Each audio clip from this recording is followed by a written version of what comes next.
আসসালামু আলাইকুম। আসসালামু আলাইকুম। আসসালামু আলাইকুম। বিসমিল্লাহির রহমানির রহিম।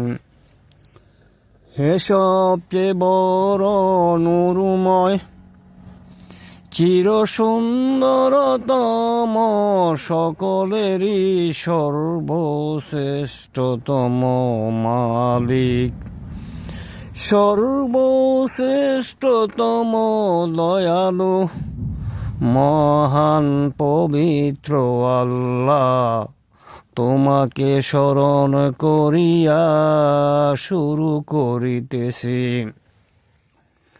হে সবচেয়ে বড় নূরময়, চির সুন্দরতম, সকলেরই সর্বশ্রেষ্ঠতম প্রভু, সর্বশ্রেষ্ঠতম সাহায্যকারী, মহান পবিত্র আল্লাহ।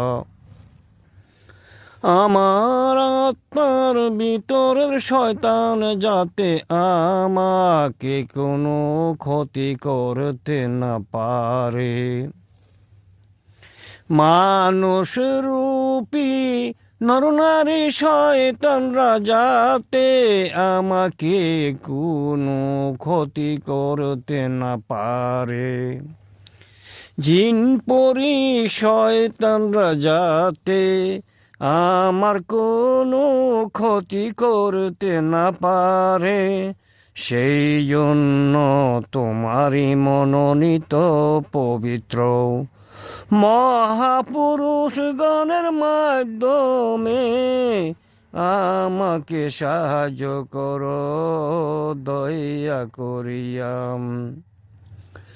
আমি মনে প্রাণে বিশ্বাস করি, হে সবচেয়ে বড় নূরময়, চির সুন্দরতম, মহান পবিত্র আল্লাহ, তুমি কোরআনের ভিতরে সূরা আম্বিয়ার 105তম আয়াতে বলিয়াছ, তোমারই মনোনীত পবিত্র মহাপুরুষগণ পৃথিবীর দায়িত্বে আছে। তোমারই মনোনীত পবিত্র মহাপুরুষগণ পৃথিবীর দায়িত্বে আছে। তোমারই মনোনীত পবিত্র মহাপুরুষগণ পৃথিবীর দায়িত্বে আছে, পৃথিবীর দায়িত্বে আছে। আমি মনে প্রাণে বিশ্বাস করি, আল্লাহ তুমি কোরআনের ভিতরে সূরা ফুরকানের 59তম আয়াতে বলিয়াছ, তোমাকে যে পেয়েছে তার কাছে যাও ধর্মীয় শিক্ষার জন্য। তোমাকে যে পেয়েছে তার কাছে যাও ধর্মীয় শিক্ষার জন্য। তোমাকে যে পেয়েছে ধর্মীয় শিক্ষার জন্য। যেমন আল মহান পবিত্র আল্লাহ রাসূল মূসাকে ধর্মীয় শিক্ষার জন্য পানির রাজা খিজিরের কাছে পাঠাইয়াছিল। আল্লাহ রাসূল মূসাকে পানির রাজা খিজিরের কাছে পাঠাইয়াছিল ধর্মীয় শিক্ষার জন্য। মহান পবিত্র আল্লাহ রাসূল মূসাকে ধর্মীয় শিক্ষার জন্য পাঠাইয়াছিলেন পানির রাজা খিজিরের কাছে। সূরা আহকাফের 44 থেকে 82তম আয়াত পর্যন্ত। রাসূল মূসাকে মহান পবিত্র আল্লাহ কাপানির রাজা খিজিরের কাছে পাঠাইয়াছিলেন ধর্মীয় শিক্ষার জন্য। সূরা আহকাফের 44 থেকে 82তম আয়াত পর্যন্ত। মহান পবিত্র আল্লাহ রাসূল মূসাকে ধর্মীয় শিক্ষার জন্য কাপানির রাজা খিজিরের কাছে পাঠাইয়াছিলেন। সূরা আহকাফের 44 থেকে 82তম আয়াত পর্যন্ত। এই আয়াতে আর সূরা ফুরকানের 59তম আয়াতে এই দুটি আয়াতে কি বলেছেন আমি অনুরোধ করব, যারা যারা ধর্মীয় বক্তৃতা করেন বা ধর্মীয় শিক্ষকতা করেন, আপনারা কি ওই ব্যক্তির কাছ থেকে ধর্মীয় শিক্ষা গ্রহণ করেছেন যিনি সুন্দরতম আল্লাহকে পেয়েছেন? আল্লাহ কোরআনে আরো বলেন, আল্লাহর সাথে সাক্ষাতের জন্য, আল্লাহকে পাওয়ার জন্য, আল্লাহর সাথে সাক্ষাতের জন্য, আল্লাহকে পাওয়ার জন্য, আল্লাহর সাথে সাক্ষাতের জন্য, আল্লাহকে পাওয়ার জন্য তোমরা সাধনা করো। ইনশিকাকের 4তম আয়াতে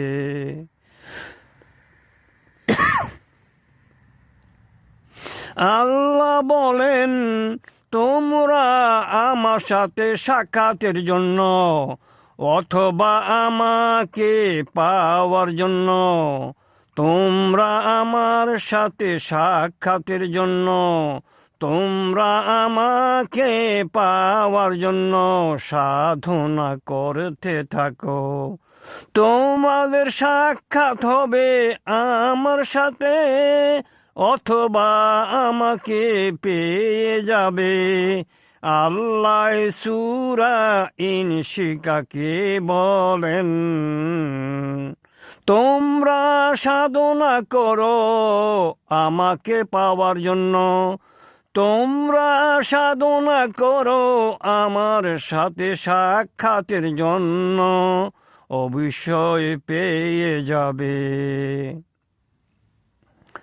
আমি 33 বছর সাধনা করে, আমি 33 বছর সাধনা করে, আমি 33 বছর সাধনা করে মুহাম্মদ আহমদকে একই রাত্রে প্রথমবার, আমি একই রাত্রে 2বার দেখেছি স্বপ্নে, 2বার দেখেছি স্বপ্নে। আমি 33 বছর সাধনার পর আল্লাহর মনোনীত সর্বশ্রেষ্ঠতম রাসূল মুহাম্মদ আহমদকে স্বপ্নে দেখিয়াছি। আমি 33 বছর সাধনার পর মুহাম্মদ আহমদকে স্বপ্নে দেখিয়াছি।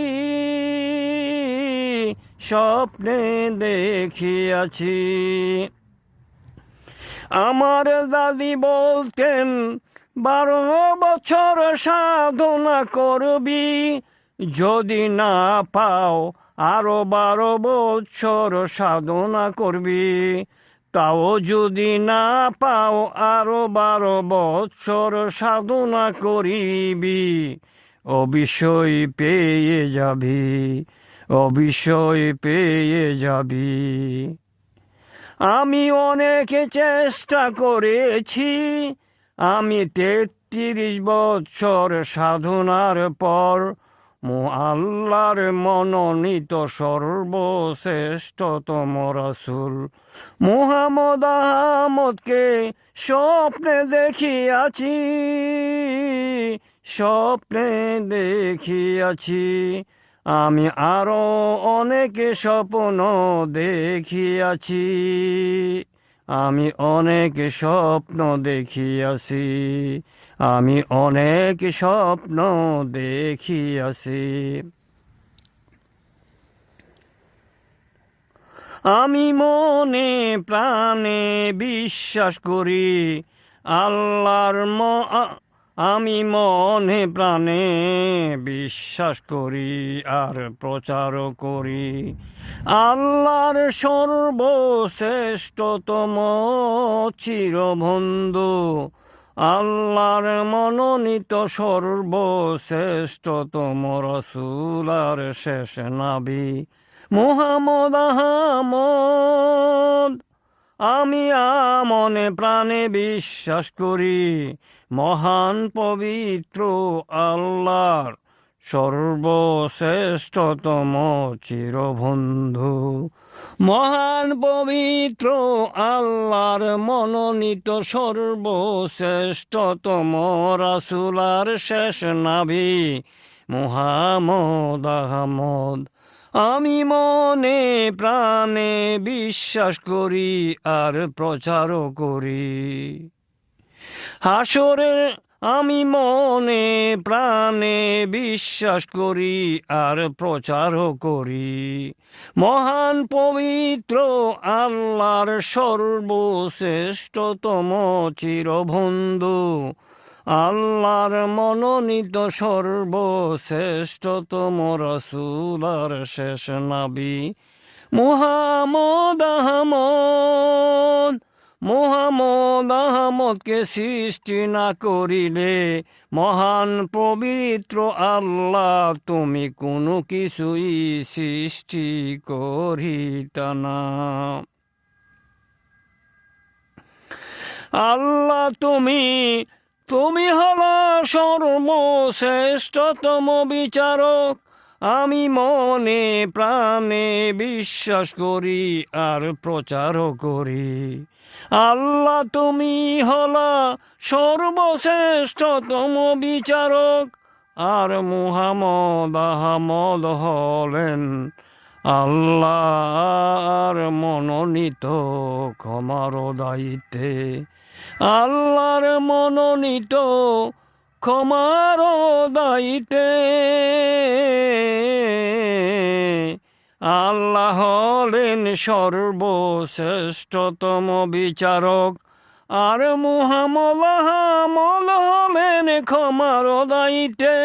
আমি মনে প্রাণে বিশ্বাস করি আর প্রচার করি আল্লাহ তুমি সূরা মায়েদার 64তম আয়াতে বলিয়াছ মুহাম্মদ আহমদ হলেন ক্ষমার দায়িত্বে, মুহাম্মদ আহমদ হলেন ক্ষমার দায়িত্বে, মুহাম্মদ আহমদ হলেন ক্ষমার দায়িত্বে, মুহাম্মদ আহমদ হলেন ক্ষমার দায়িত্বে।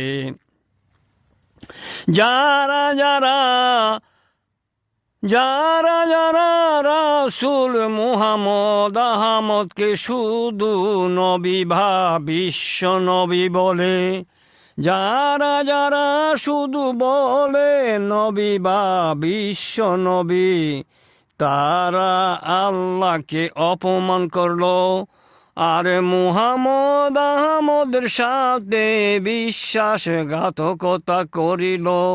যারা বলে নবী বা রাসূল, যারা বলে শুধু নাবী বা বিশ্ব নবী, যারা বলে নবী বা বিশ্ব নবী, তারা মিথ্যাবাদী, তারা ফাসিক।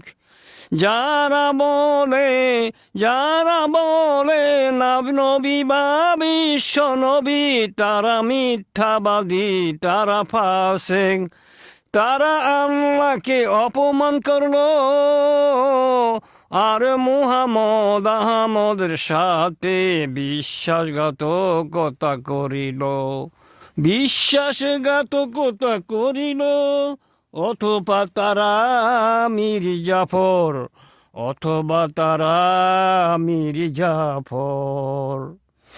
আল্লাহ কোরআনের ভিতরে 3 বার বলেছে মুহাম্মদ আহমদ আল্লাহর রাসূল। আল্লাহ কোরআনের ভিতরে 3 বার বলেছে মুহাম্মদ আহমদ আল্লাহর রাসূল। আর আমরা মুগ্ধা বলি নবী বা বিশ্ব নবী। যারা বলে শুধু নবী বা বিশ্ব নবী, তারা আল্লাহকে অপমান করলো আর রাসূল মুহাম্মদ আহমদের সাথে বিশ্বাসঘাতকতা করিল। তারা হলো মির্জাফর। যারা বলে শুধু নবী বা বিশ্ব নবী, তারা আল্লাহকে অপমান করলো আর মুহাম্মদ আহমদের সাথে বিশ্বাসঘাতকতা করিল। অর্থাৎ মির্জাফর বলতে হবে একই সাথে মহান পবিত্র আল্লাহর চিরবন্ধু, মহান পবিত্র আল্লাহর মনোনীত সর্বশ্রেষ্ঠতম রাসূল আর শেষ নবী। এই 3টি একই সাথে বলতে হবে। যারা বলে শুধু নবী বা বিশ্ব নবী, তারা আল্লাহকে অপমান করিল। তারা সুন্দরতম আল্লাহকে অপমান করিল। তারা সুন্দরতম মহান পবিত্র আল্লাহকে অপমান করল আর মুহাম্মদ আহমদের সাথে বিশ্বাসঘাতকতা করিল। মুহাম্মদ আহমদের সাথে বিশ্বাসঘাতকতা করিল। তারা হলো মির্জাফর। যারা বলে শুধু নবী বা বিশ্ব নবী, তারা মির্জাফর। তারা রাসূলের সাথে বিশ্বাসঘাতকতা করিল। তারা রাসূলের সাথে বিশ্বাসঘাতকতা করিল। আল্লাহ কোরআনে 3 বার বলেছে মুহাম্মদ আল্লাহর রাসূল, মুহাম্মদ আল্লাহর রাসূল। আর আমরা বলি নবী বা বিশ্ব নবী। আল্লাহ কোরআনে বলেন, আল্লাহকে যিনি পেয়েছেন তার কাছে যাও ধর্মীয় শিক্ষার জন্য। আল্লাহকে যিনি পেয়েছেন তার কাছে যাও ধর্মীয় শিক্ষার জন্য। আল্লাহ কোরআনে বলেন, আল্লাহকে যিনি পেয়েছেন তার কাছে যাও ধর্মীয় শিক্ষার জন্য। আল্লাহ কোরআনের ভিতরে সূরা ইনশিরাকে বলেন আল্লাহর সাথে সাক্ষাতের জন্য। আল্লাহর সাথে সাক্ষাতের জন্য, আল্লাহকে পাওয়ার জন্য সাধনা করো। আল্লাহর সাথে সাক্ষাতের জন্য, আল্লাহকে পাওয়ার জন্য সাধনা করো। অবশ্যই তার সাথে সাক্ষাৎ ঘটবে বা পেয়ে যাবে। আমি মনে প্রাণে বিশ্বাস করি আল্লাহ তুমি সবচেয়ে সুন্দর, তোমার সুন্দরের সমান সমান বা তোমার চেয়ে বেশি সুন্দর কেহ হইতে পারিবে না। আল্লাহ আমি মনে প্রাণে বিশ্বাস করি, হে সবচেয়ে বড় নূরময় চির সুন্দরতম মহান পবিত্র আল্লাহ তুমি সবচেয়ে সুন্দর, তোমার সুন্দরের সমান সমান বা তোমার চেয়ে বেশি সুন্দর কেহ হইতে পারিবে না।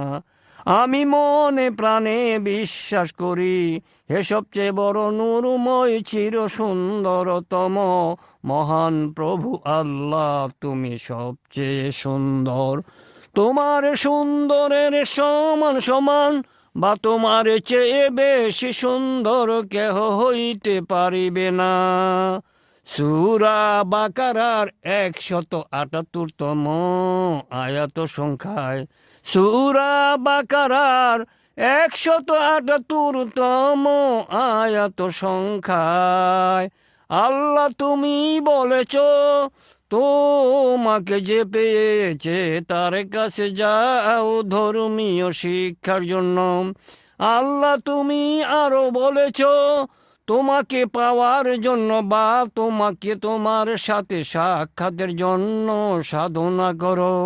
আল্লাহ তুমি বলেছ, তোমাকে পাওয়ার জন্য বা তোমার সাথে সাক্ষাতের জন্য সাধনা করো, অবশ্যই পেয়ে যাবে, অবশ্যই সাক্ষাৎ ঘটবে বা পাইয়া যাবে।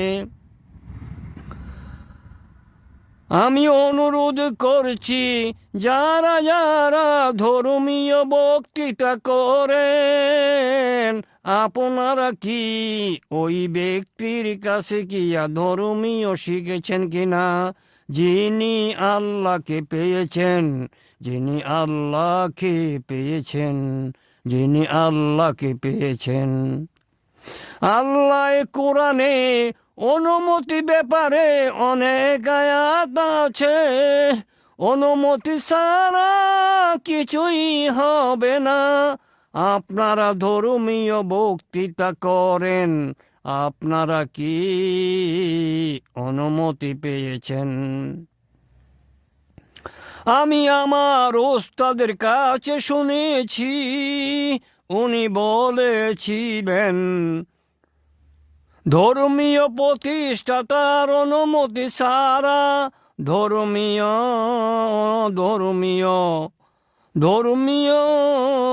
প্রতিষ্ঠাতার অনুমতি ছাড়া অথবা রাসূলের অনুমতি ছাড়া কিংবা যিনি আল্লাহকে পেয়েছেন তার অনুমতি ছাড়া যারা যারা ধর্মীয় বক্তৃতা করবে, তাদেরকে জাহান্নামের চেলা বানাইয়া সেই চেলাতে আগুন জ্বালাইয়া সেই আগুন দিয়া জাহান্নাম উদ্বোধন করা হবে। আমি 33 বৎসর সাধনা করিয়া আল্লাহর সর্বশ্রেষ্ঠতম চিরবন্ধু, আল্লাহর মনোনীত সর্বশ্রেষ্ঠতম রাসূল আর শেষ নবী মুহাম্মদ আহমদকে স্বপ্নে দেখিয়াছি। মুহাম্মদ আহমদ আমাকে বলেছেন, কোরআনের আয়াত 6237টি, এর কম বেশি যারা বলবে, প্রচার করবে, শিক্ষা দিবে বা শিক্ষা গ্রহণ করবে, তারা আল্লাহর সকল সৃষ্টি থেকে অভিশাপ পাবে। আপনি যদি অভিশাপ পান, নামাজ পড়েন, রোজা করেন, দান খয়রাত করেন, কোনো কাজে আসবে না। আল্লাহ কোরআনে বলেন, সঠিকভাবে শিখো, সঠিকভাবে বলো, সঠিকভাবে প্রচার করো। সঠিকভাবে জানার জন্য তাহাজ্জুদের নামাজ প্রয়োজন। আপনি সমস্যা পড়ছেন হাদিস নিয়ে, কোনো কিছু নিয়ে তাহাজ্জুদ নামাজ পড়িলে সমাধান পেয়ে যাবেন। আমি বিশ্বাস করি রাসূল মুহাম্মদ আহমদ কোনো হাদিসে রেখে যান নাই। উনি রেখে গেছেন 5 জন পবিত্র মহাপুরুষ। উনি রেখে গেছেন 5 জন তিনি রেখে গেছেন 5 জন মহাপবিত্র পুরুষ। তিনি 5 জন পবিত্র পুরুষ রেখে গেছেন। আবু বকর হাদিস লিখে নাই, ওমর হাদিস লিখে নাই, ওসমানে গনি হাদিস লিখে নাই, আলী হযরত আলী হাদিস লিখে নাই, সালমান ফারসি হাদিস লিখে নাই। কোথায় পাইবেন রাসূল হাদিস রেখে গেছে? কোথায় পাইলেন রাসূল হাদিস রেখে গেছে? আল্লাহ কোরআনে 2 বার বলেছেন,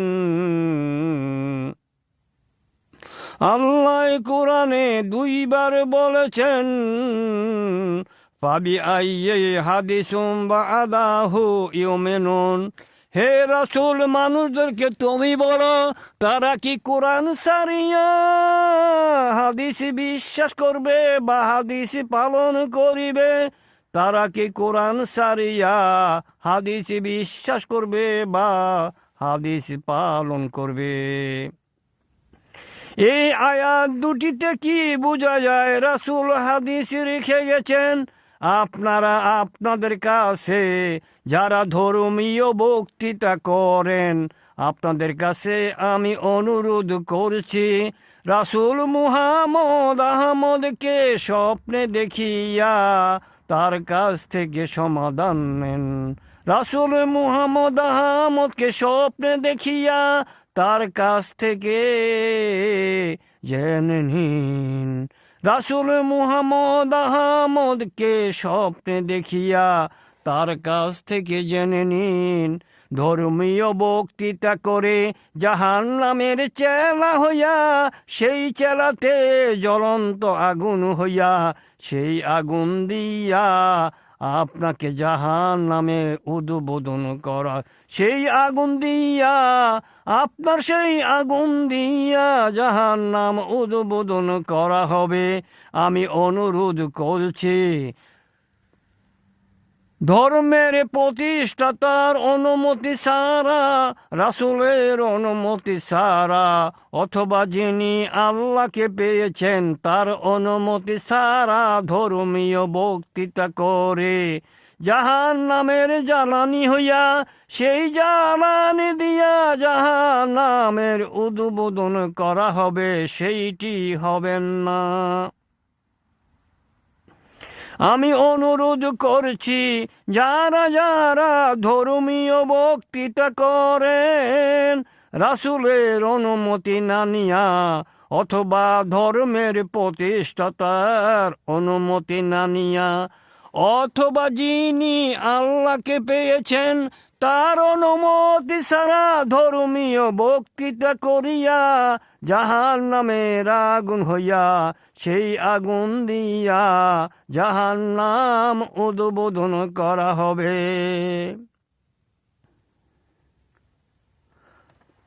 যারা যারা প্রার্থনার ইমামতি করেন, আপনারা নামাজের আগে, নামাজের ইমামতির করার আগে প্রথমে বলবেন আপনার ধর্মীয় শিক্ষকের কথা, আপনার ধর্মীয় শিক্ষকের কথা। দ্বিতীয় বলবেন কার কাছ থেকে সুন্দরতম আল্লাহর নূর আনিয়া নিজের আত্মায় আল্লাহর নূরকে পাকাপোক্ত করিয়াছেন, বা নিজের আত্মায় আল্লাহর নূরকে প্রকাশিত করেছেন, তার নাম বলতে হবে। 40 বছর বয়সের আগে প্রার্থনার ইমামতি করা যাবে না। 40 বছর বয়সের আগে প্রার্থনার ইমামতি করা যাবে না। 40 বছর বয়সের আগে প্রার্থনার ইমামতি করা যাবে না। কোনো নারী প্রার্থনার ইমামতি ধর্মীয় শিক্ষকতা, কোনো নারী প্রার্থনার ইমামতি করতে পারবে না। কোনো নারী ধর্মীয় শিক্ষকতা করতে পারবে না। কোনো নারী ধর্মীয় বক্তৃতা করতে পারিবে না। যদি করে জাহান্নামের আগুন বানাইয়া, সেই আগুন দিয়া জাহান্নামে উদ্বোধন করা হবে। যে নারীরা বিয়ের পরে স্বামী সন্তান ছাড়া অন্য কোনো চিন্তা করে, প্রতি মুহূর্তে ওই নারীকে জাহান্নামে ডাকে। কোন নারী যদি বিয়ের পরে স্বামী সন্তান ছাড়া অন্য কোনো চিন্তা করে, ওই নারীকে প্রতি মুহূর্তে জাহান্নামে ডাকে। জাহান্নাম বলে, তুমি তৈয়ারি হও আমার কাছে আসার জন্য। যে নারীরা বিয়ের পরে স্বামী সন্তান ছাড়া অন্য কোনো চিন্তা করে, তা ওই নারীকে প্রতি মুহূর্তে জাহান্নামে ঢাকে। জাহান্নাম বলে, তুমি তৈয়ারি হও আমার কাছে আসার জন্য, আমার কাছে আসার জন্য। নারীরা শুধু ধর্মীয় বক্তৃতা করতে পারবেন স্বামী বা সন্তানদের, এর বাহিরে নয়। নারী যদি বুজুর্গবান হইয়া থাকেন, তাহলে তার স্বামীকে বুজুর্গ বানাইয়া তার স্বামীকে দিয়া ধর্মীয় বক্তৃতা করান। কোন নারী যদি প্রার্থনার ইমামতি করে, কোন নারী যদি ধর্মীয় শিক্ষকতা করে, কোন নারী যদি ধর্মীয় বক্তৃতা করিয়া থাকে, প্রতি মুহূর্তে তাকে জাহান্নামে ডাকে। প্রতি মুহূর্তে তাকে জাহান্নামে ডাকে। নারীর যদি ওয়াজ করার শখ হয় বা বুজুর্গবান হইয়া থাকেন, আপনার স্বামীকে বুজুর্গ বানাইয়া, আপনার স্বামীকে ধর্মীয় বক্তৃতার উপযুক্ত বানাইয়া, তাকে দিয়া ধর্মীয় বক্তৃতা করান। কোন নারী যদি প্রার্থনার ইমামতি করে, ধর্মীয় শিক্ষকতা করে, ধর্মীয় বক্তৃতা করে, প্রতি মুহূর্তে তাকে জাহান্নাম ডাকে। কাউকে জাহান্নামের চেলা বানাইয়া, ওই চেলাতে আগুন জ্বালাইয়া, ওই আগুন দিয়া জাহান্নাম উদ্বোধন করা হবে। আমি অনুরোধ করছি, আমার কথাগুলি মনোযোগে যারা শুনছেন, আপনাদের কাছে আমার অনুরোধ, আপনাদের কাছে আমার অনুরোধ।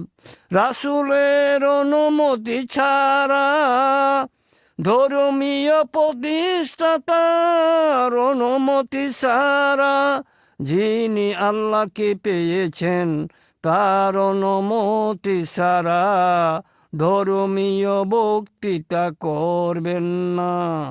তার অনুমতি ছাড়া ধর্মীয় বক্তৃতা করিবেন না। তার অনুমতি ছাড়া ধর্মীয় বক্তৃতা করিবেন না। আপনারা তাহাজ্জুদ নামাজ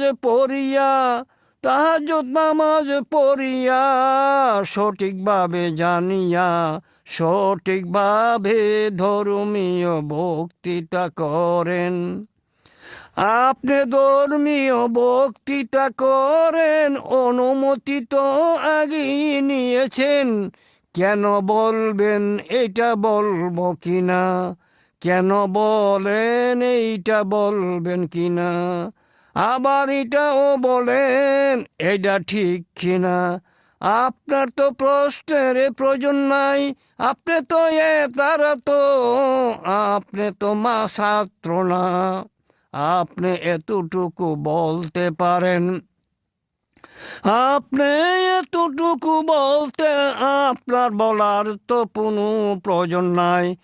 আপনি ধর্মীয় বক্তৃতা করেন, আপনি ধর্মীয় বক্তৃতা করে যাবেন, কেন বলেন সুবহানাল্লাহ বলেন না কেন? আপনি তাদেরকে সুবহানাল্লাহ শিখান কোথায় বলতে হয়, আলহামদুলিল্লাহ সেখানে কোথায় বলতে হয়, মাশাআল্লাহ কোথায় বলতে হয়, এইগুলি শিখান। কেন বলেন আরে বলে না সুবহানাল্লাহ? এটি তো আপনার একটা অযথা প্রশ্ন।